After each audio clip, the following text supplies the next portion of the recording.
رہنما Peoples party Sharjeel انعام میمن نے کہا ہے کہ نون لیگ الیکشن سے بھاگ رہی ہے، پنجاب میں کسی سے بھی بات چیت کے لیے تیار ہیں۔ بول نیوز سے گفتگو میں ان کا کہنا تھا کہ نون لیگ کی گراؤنڈ پر پوزیشن اچھی نہیں ہے۔ پیپلز پارٹی پہلے دن سے الیکشن کا مطالبہ کرتی آ رہی ہے۔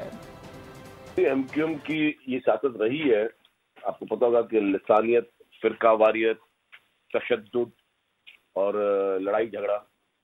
ابھی جیسے الیکشن قریب ہے تو ایم کیو ایم پھر چاہتی ہے کسی طریقے سے اپنے ووٹر کو موٹیویٹ کرنے کے لیے پھر اس طرح لسانیت کے نعرے، پھر اس طرح تقسیم کے نعرے، پھر اس طریقے سے جو ہے نفرت انگیز باتیں کرنا تاکہ جواب سے کوئی چیز آئے اور پھر کوئی ماحول بن سکے۔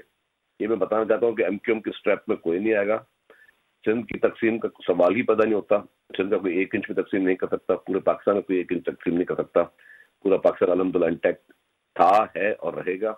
اس طرح کے لوگ جو اپنی سیاست چمکانے کے لیے ملک کو نقصان پہنچانے کی کوشش کرتے ہیں یا اداروں کو نشانہ بنانے کی کوشش کرتے ہیں یا ان کی لوگوں میں یہ نفرت انگیز سوچ پھیلانے کی کوشش کرتے ہیں، ان کی ناکامی ہوگی۔ سبسکرائب کریں اور بیل دبائیں تاکہ کوئی خبر رہ نہ جائے۔